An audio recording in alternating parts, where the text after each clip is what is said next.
Hi, thanks for tuning in today. My name is Petrik. I'm at the Center for Quality Management and Education, and today we're going to talk about Sipoc. What? Do we even have those in education? Can they get in when the doors are locked? Do we want them in education? Thanks for tuning in today. Your quality tip is provided by the Center for Quality Management and Education. We're here to help you implement quality management in your school district. Okay, let's do a quick review. Quality systems or processes are a top priority for a school that is focused on quality management principle. Quality management, once again, is a universal set of tools that a district can use to ensure that all of the services meet the stakeholder or, customer's needs. All activities got to work together and be aligned for the common purpose. Even if it's just one-of-a-kind work, there's still a process. Process is something that turns your inputs into an output. And a group of connected processes is a system. Like, what is your system? For teaching reading. Every process should have an owner, a map of it, requirements, customer requirements. Okay, so here's an example of a process. You have a supplier, you have inputs. What we do to those inputs to make the outputs is the process.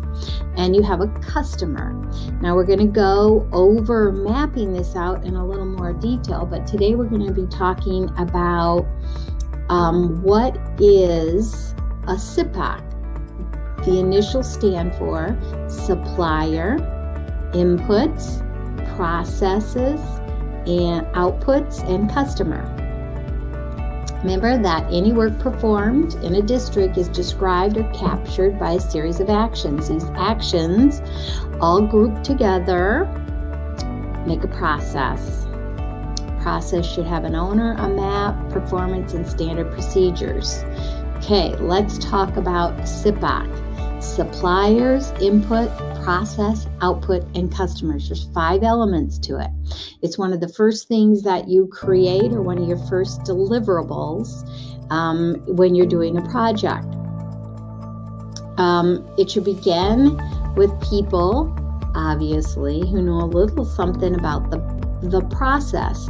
And your Sipoc should be, it's a high level, but it should be how things actually are, not how you want them to be, but walk around, monitor the process, boots on the ground, see what's going on and see what's happening. The team is going to identify your supplier, your inputs, your process, output, and the customers. Who are the customers? Then you map out the process, step 1, 2, 3, 4, 5. And the team should be allowed to brainstorm activities and kind of refine the answers and list the information. Once the information's collected, then you're going to put that on a chart, like this chart right here. And then they keep polishing it till they all agree that this is the present process. Once again, not the future state, but what is present. And you can put this on huge on the board so everybody maps it out and yellow stickums. But let's go back to the example we had before. So we had a peanut butter and jelly sandwich. Our customer, me, I'm hungry. I want a peanut butter and jelly sandwich. So the peanut butter and jelly sandwich is my output. I am the customer. So my suppliers would be the grocery store. Would be also a supplier of the utensils, the knife to spread the, you could actually make your own jelly, but for this case, let's just say everything's at the grocery store. The input then would be the bread, the butter. 3 could be the peanut butter.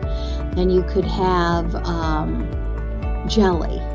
And then your maybe supplier number 2 would be your utensils. So your starting point, where are you going to start with this? Everything's out on the counter. Starting point is you have all your supplies, they're out on the counter.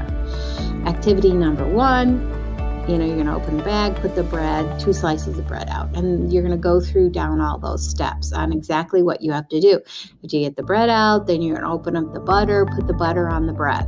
spread some butter on the bread. And the next thing, you're going to open up the peanut butter jar, put the peanut butter on the bread, and then the jelly on the bread. Then you're going to make the sandwich, combine the two pieces of bread together, map out the steps, and that's how you come up with your peanut butter and jelly sandwich. So your process, once again, is a series of actions that change your input into an output.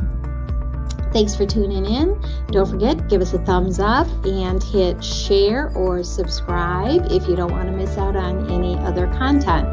Have a great day, and thanks for all you do.